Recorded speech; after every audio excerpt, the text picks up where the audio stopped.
네, 모두가 어려운 시기,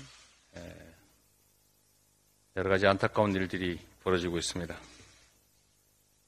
서울의 한 초등학교에서 신규 교사가 스스로 삶을 내려놓는 안타까운 사건이 발생했습니다.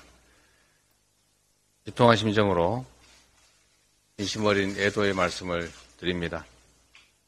누구보다 깊은 고통을 겪고 계실 유가족분들께도 깊은 위로 말씀을 드립니다. 교육당국은 신속하고 철저한 진상조사에 나서주기 바랍니다. 교권이 보장되지 않는 교실에 양질의 교육 또한 존재하기 어렵습니다. 거듭 고인의 명복을 빌면서 교권 보호방안 마련에 최선을 다하겠다는 말씀을 드립니다.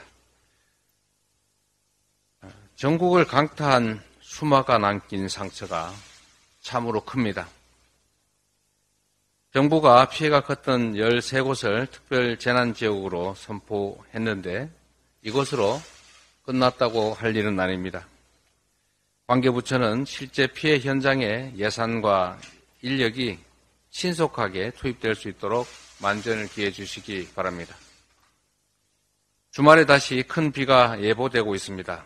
정부와 지자체는 끝까지 긴장의 끈을 놓지 말고 피해 예방 그리고 최소화에 최선을 다해 주어야 합니다. 지나치다 싶을 정도의 철저하고 선제적인 대비를 당부드립니다. 지금 SNS상에 무정부 상태라는 해시태그가 유행하고 있습니다.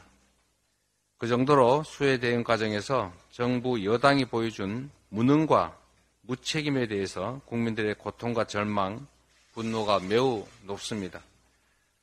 그런데도 이 정부는 뼈저린 반성을 하기보다는 책임 회피, 책임 떠넘기기에 급급하고 있습니다. 심지어 오송 참사를 두고 김영환 지사가 일찍 갔어야 바뀔 건 없었다. 한두 명 사상자 있는 줄 알았다. 이런 말을 했습니다. 서울로 가도 상황을 바꿀 수 없다라고 하던 대통령실의 반응과 똑같습니다.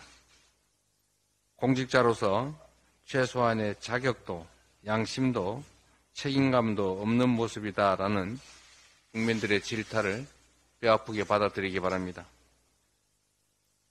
같은 재난을 반복하지 않기 위해서라도 이번 수해 과정에서 나타난 관제의 진상을 밝히고 그 책임을 엄히 물어야 다음에 이런 사태가 재발하지 않을 것입니다. 민심의 둑이 무너지기 일보 직전이라는 사실을 대통령과 정부 여당은 겸허하게, 엄중하게 받아들이기 바랍니다. 아무리 말을 해도 반응이 없지만 또 얘기해야 되겠습니다. 국가가 존재하는 이유는 국민들의 더 나은 삶을 만들기 위해서입니다. 국가의 재정, 예산 다 국민들이 낸 세금입니다. 아카일로인 민생경제가 이번 수해로 더 큰 난관에 봉착했습니다. 수해 상황이 아직 끝나지도 않았는데 채소류 중심으로 장바구니 물가가 벌써 들썩이고 있습니다. 100% 이상 오른 품목들도 즐비합니다. 여기에 8월부터는 버스비, 지하철 요금 같은 공공요금 인상 폭탄까지 예정돼 있어서 국민의 삶이 첩첩산중의 사면초가 상태입니다. 조속한 수해 피해 수습과 민생경제 회생을 위해서 하루빨리 추경 편성 작업에 나서야 합니다. 추경 편성 작업에 나서야 합니다.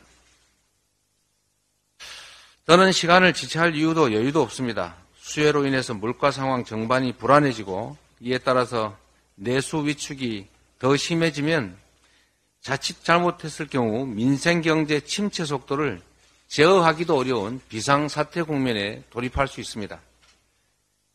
이런 사정 때문에 아시아개발은행이 올해 성장률 전망치를 또다시 1.3%로 하향 조정했습니다.